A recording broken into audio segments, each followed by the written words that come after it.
certains responsables politiques, à la France Insoumise notamment, disaient « ce n'est pas la place du président de la République parce qu'en France, on est dans un État laïque et notamment, il y a la loi de 1905 ». Alors, est-ce que quelque chose empêche le chef de l'État d'aller à la messe, en tout cas publiquement ? Non, absolument pas. On fait souvent dire à cette loi de 1905 beaucoup de choses et beaucoup plus de choses qu'elle n'en dit en réalité. Il faut la resituer dans son contexte historique. On a eu pendant très longtemps une influence de la religion catholique sur des questions qui aujourd'hui sont des questions d'ordre public, comme l'école, comme la gouvernance aussi au sens propre. Et petit à petit, l'État s'est indépendantisé cette religion et a essayé justement de promouvoir la laïcité comme finalement une philosophie de l'indépendance des religions et de l'État. Et la loi de 1905, elle vient tout simplement insister sur le fait que l'État ne promeut plus une religion et surtout ne finance plus les offices, ne finance plus même la réfection de certaines églises en ruine, etc., sauf à ce qu'elles fassent partie de notre patrimoine.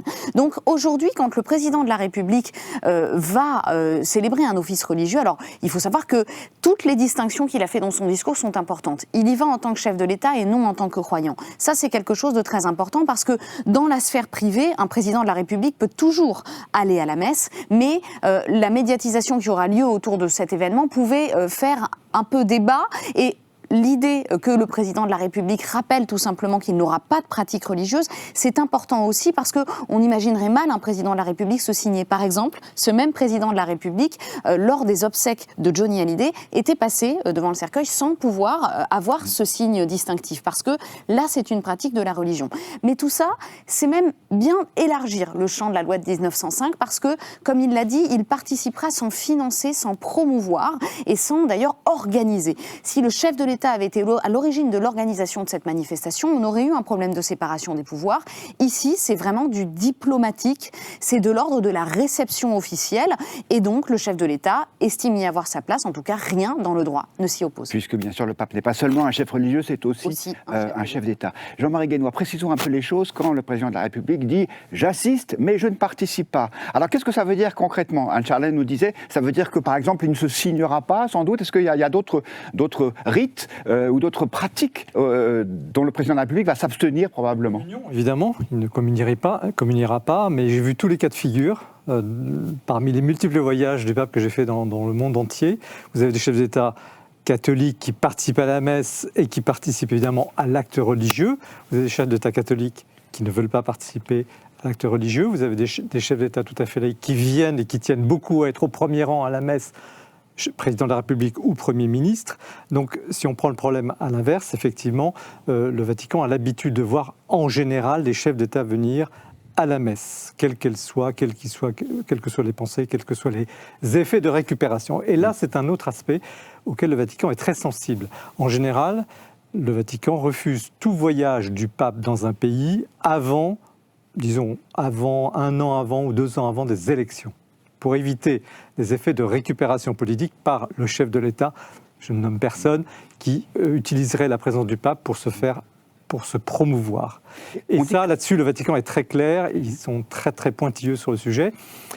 Et à Marseille, on peut dire que dans le premier programme, il n'y avait pas de messe. En fait, on a même dit que le pape François n'était pas ravi de voir Emmanuel Macron le rejoindre là-bas. Je ne dirais pas ça, parce qu'ils ont un lien... Emmanuel Macron dit qu'il a un lien très très chaleureux, mais le pape a des liens chaleureux avec toutes les personnes qu'il rencontre. Il tutoie facilement, la nuance est de taille. Voilà, mais oui, c'est vrai. La France n'est pas le centre du monde, je regrette, même si évidemment j'aime beaucoup la France. Donc cela fait partie d'un ensemble et qu'il faut replacer. L'effet de récupération, effectivement, il est quand même courant et le Vatican est très sensible à ça, n'aime pas ça.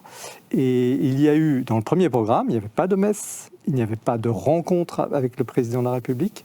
C'était très minimaliste. Le pape venait le samedi matin participer aux rencontres méditerranéennes, donc sur la question de Méditerranée, la question de l'immigration, on en parlera sans doute après. Et puis il repartait. C'est un peu ce qu'il avait fait à Strasbourg quand il était venu aux communautés européennes. Il est arrivé le matin, il n'était même pas allé à la cathédrale de Strasbourg, il était reparti. Il avait pris son déjeuner dans l'avion, il faut le faire quand même, surtout à Strasbourg. Bon. Et donc on est parti d'un schéma minimaliste, et puis on a vu apparaître la messe. Ça, c'est le cardinal Aveline, l'archevêque de Marseille, qui l'a obtenu un peu à l'arraché, en disant « Très Saint-Père quand même, les catholiques, la Marseille, la bonne mère ». Enfin, il a eu l'art de raconter, de mettre du liant partout où il faut, et le pape a cédé, il a dit bon, ok, d'accord pour la messe à Marseille. Bon. Et puis, renouveau, un grand changement de programme, entretien entre le pape François et le président de la République en fin de matinée samedi, ce qui n'était pas du tout prévu. Et ça, effectivement, qui l'a demandé, ce n'est pas le pape. Il y a eu effectivement un effort politique très important pour marquer, pour que la présence du président de la République ne soit pas simplement à l'aéroport et que même si ça n'est pas une visite officielle, c'est quand même un petit peu habillé de façon officielle, étatique. Donc, pour répondre à la question de la messe, effectivement, il y a toutes les variantes possibles. Là, je pense que le cadre est très clair, il n'y a pas d'ambiguïté. Quand même, Benoît est venu il y a 15 ans en France. C'est François Fillon, Premier ministre, qui assistait à la messe. Le précédent, c'était Valéry Giscard d'Estaing avec Jean-Paul II. Ce n'est pas une messe en 15 ans qui va mettre en péril la laïcité en France. Il ne faut pas exagérer quand même. Est-ce qu'il y a, François-Xavier Beaumont, une dimension politique dans cette décision d'Emmanuel Macron? Dans la justification du président qu'on entendait à l'instant, ce n'était pas à n'importe quel endroit, il était en Côte d'Or et il annonçait la mise en place d'un fonds pour entretenir et restaurer le patrimoine religieux. Alors, pour dire les choses crûment, est-ce que vous pensez qu'Emmanuel Macron a lancé une opération de séduction en faveur de l'électorat chrétien? Oui, évidemment. Il s'adresse à travers cette venue du pape en France à l'électorat catholique traditionnaliste français qui occupe une part très importante dans le pays. Il me semble quelque chose de très intéressant derrière la polémique qui s'exprime autour de la présence d'Emmanuel Macron à la messe à Marseille. Il y a globalement un agacement beaucoup plus large qui s'exprime à l'égard d'Emmanuel Macron. Jean-Marie l'évoquait, c'est celui de l'accusation de récupération. Alors, si on décale le sujet, on peut voir qu'en réalité, Emmanuel Macron est coutumier de ce genre d'opération. On va prendre un autre genre de communion, le sport par exemple. Ça fait un petit peu penser à la finale de la Coupe du Monde de football, quand on l'avait retrouvé sur le terrain, en train d'essayer de laissez pas entendre quand même qu'il pourrait être sifflé comme au Stade de France pour l'ouverture de la Coupe du Monde de rugby. Mais pourquoi pas? Parce qu'au Stade de France, justement, ce qui s'est sans doute exprimé dans les sifflets à l'égard d'Emmanuel Macron, c'est cette omniprésence du président de la République sur tous les sujets. J'ai l'impression que les Français lui ont dit « laisse-nous un peu tranquille par moment, arrête de t'occuper de tout et laisse-nous profiter de cet événement entre nous ». Emmanuel Macron est quelqu'un qui a un président qui a une pratique du pouvoir totale, c'est-à-dire qu'on le voit partout, tout le temps, sur tous les sujets. Donc là, en l'occurrence, dans le cadre de la visite du pape à Marseille, il y a derrière cette polémique, est-ce qu'il doit aller ou pas à la messe, sans doute quelque chose qui s'exprime dans les tréfonds du pays, et peut-être, dont on verra s'il sera sifflé à Marseille ou pas, dans l'électorat catholique, sur mais occupe-toi de tes affaires et laisse-nous profiter entre nous de ce moment qui est à nous. Il y a un gros sujet qui fâche quand même. Parce que s'il y a un domaine où le pape François, qui est plutôt modéré sur les questions morales, s'il y a un domaine où il est vraiment intraitable, c'est le respect de la vie à ses commencements contre l'avortement et à la fin de la vie. Il n'a pas arrêté depuis 10 ans qu'il est élu pape de dire non, prenez soin, non à toute forme d'euthanasie ou de forme d'euthanasie.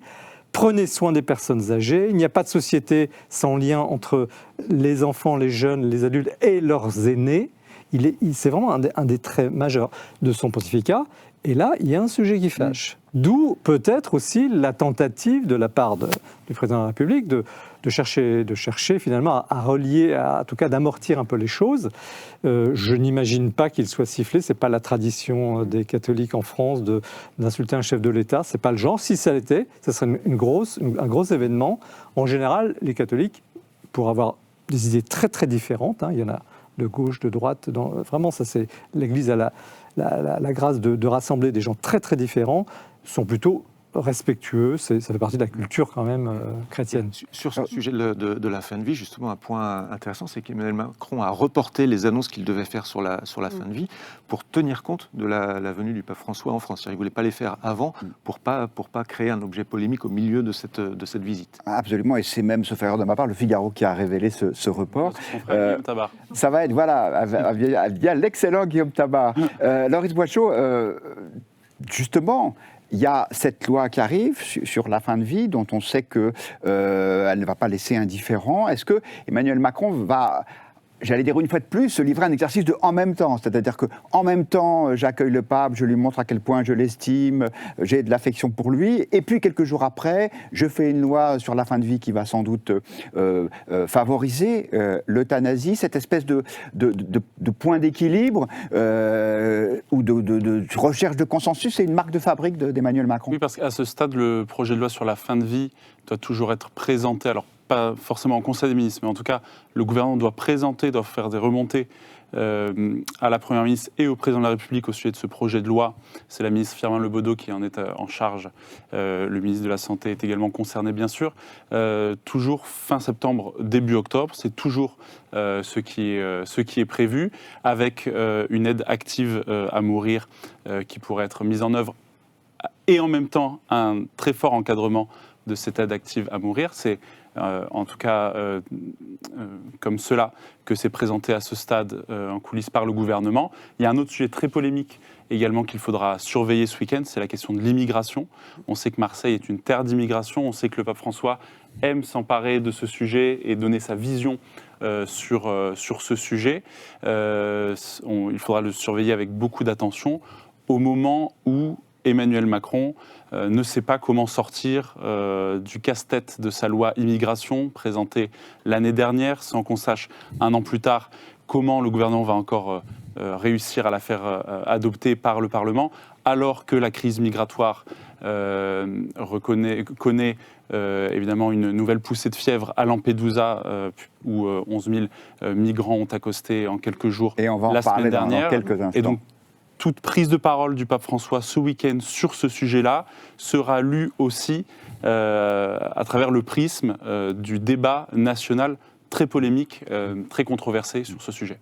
Anne-Charlène. Peut-être un mot sur l'omniprésence du président. C'est vrai que c'est un paradoxe français aussi de souhaiter un président relativement neutre et parfois en retrait, et d'avoir pourtant besoin de le voir et de l'entendre et de le sentir se prononcer partout. Et je crois que ce soit le quinquennat d'Emmanuel Macron ou tous ceux des présidents de la Ve République, on peut se rendre compte qu'il y a un très difficile équilibre à trouver entre un président plus absent et un président omniprésent. On a Nicolas Sarkozy et François Hollande qui nous ont donné un petit peu les deux extrêmes pendant ces dernières années, qui prouvent quand même que c'est un paradoxe français, et parce que notamment ces dernières années, tout est devenu politique. Et on le dit, cette venue du pape François n'est pas neutre politiquement, puisque la question religieuse est de toute façon au cœur de toutes les préoccupations de l'actualité, de l'éducation, des questions aussi sociétales. Et donc, c'est difficile pour un président de la République de dépolitiser des moments d'union nationale qui sont relativement rares en plus, et où les rendez-vous manqués peuvent être aussi très coûteux pour un président de la République. François-Xavier Beaumont, la dernière fois qu'on avait parlé de laïcité, c'était il y a quelques jours, à propos de l'abaya. Et là, le gouvernement a pris une position assez ferme. On se souvient du ministre de l'Éducation nationale, Gabriel Attal, interdisant l'abaya à l'école. Est-ce qu'il ne peut pas y avoir un reproche fait à Emmanuel Macron d'une sorte de deux poids, deux mesures? D'un côté, on va dire, une forme de fermeté ou de rigidité vis-à-vis des musulmans, et de l'autre côté, une proximité affichée avec les catholiques. Si, évidemment, c'est d'ailleurs ce qui nourrit aussi la polémique sur sa présence à la messe, quand Gabriel Attal, le ministre de l'Éducation, annonce l'interdiction du port de l'abaya, c'est au nom de la défense de la laïcité. Et voir quelques semaines plus tard le président de la République se rendre pour assister à un office religieux, il y a quelque part dans l'atmosphère l'idée d'une rupture du pacte de laïcité. Donc évidemment, ces deux événements qui n'ont absolument rien à voir, mais se percutent quand même sur ce thème-là, et donnent effectivement l'idée d'un deux poids, deux mesures. Alors on n'est pas du tout dans le même sujet, puisqu'il y en a un qui concerne l'éducation nationale, les règles de l'éducation nationale, avec une tentative très, très forte de l'islam d'imposer ses vues à l'école. Donc la République se défend. Ça fait quand même longtemps que la République a réglé ses problèmes avec l'Église. Ça fait un grand moment, et ça pose plus normalement, ça pose plus aucun problème dans la société d'aujourd'hui. Mais effectivement, ces deux événements se percutent et donnent l'impression ça a un deux poids, deux mesures. Je me tourne vers notre expert des questions religieuses. Y a-t-il un deux poids, deux mesures, Jean-Marie ? Il n'y a pas un deux poids, deux mesures, mais il y a un calcul politique précis, parce que Emmanuel Macron a beaucoup plus à perdre avec l'électorat catholique qu'avec l'électorat musulman. Parce que l'électorat musulman a voté plutôt à la gauche de la gauche, On dit à hauteur de 70% selon un sondage. Enfin, je parle sous le contrôle des... Parce que c'est une tradition. 70% pour LFI, ou pour la NUPES plutôt. Oui, parce que les communautés musulmanes, d'abord, ne sont pas riches. Ce sont des gens qui vivent en communauté, c'est très communautaire, c'est très, je ne dirais pas collectiviste, mais il y a un sens des autres, un sens des familles, un sens des nécessiteux, comme d'ailleurs dans toutes les religions, mais là c'est très prononcé. Donc l'état d'esprit, la sensibilité est plutôt à gauche. Et puis après, dans les différentes instances musulmanes, il y a toujours les calculs, est-ce que j'obtiendrai plus de tel ou tel parti ? Et en l'occurrence, avec Emmanuel Macron, les choses ne se sont pas très bien passées depuis son élection. Il n'y a pas eu d'avancée, en quelque sorte, pour le monde musulman, on peut le dire comme ça. Côté catholique, il y a une grande déception. Une grande déception par rapport au premier temps, premier mandat, les promesses, le fameux discours des Bernardins, les évêques au premier rang, tout le monde était là.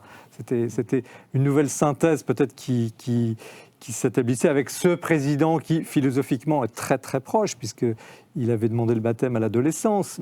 Il a quitté la pratique religieuse, mais c'est quelqu'un qui sent de l'intérieur le monde catholique. Il en est. Même tout en étant distant. Il a beaucoup déçu le monde catholique, notamment sur les questions d'éthique, où là, franchement, les gens ne comprennent pas justement ce en même temps, ont beaucoup de mal avec ça. Le monde catholique est un peu et sur la déception. Avec notamment la loi sur la PMA pour les couples de femmes à la fin du premier quinquennat. Mais donc il a beaucoup à se faire pardonner, c'est le jour. Oui. Je ne pense pas que ça fonctionnera parce que les catholiques ne sont pas non plus des gros naïfs, loin de là. Les gens dans toutes les catégories de la société sont des gens plutôt assez attentifs à tout ça et assez attentifs à la cohérence sans faire non plus. Ce ne sont pas des maîtres de morale, ce n'est pas la question, mais il y a un grand souci de la cohérence et on se méfie beaucoup dans le monde catholique des effets d'artifice, des effets médiatiques. On n'aime pas ça du tout. Ce n'est pas le genre. Alors vous allez me dire, le pape François en joue, c'est un autre débat, mais il est le pape. Voilà, et pour ceux qui souhaitent approfondir ce sujet, votre biographie Pape François, La Révolution, a été publiée chez Gallimard et c'est un exercice exhaustif pour comprendre la pensée de François.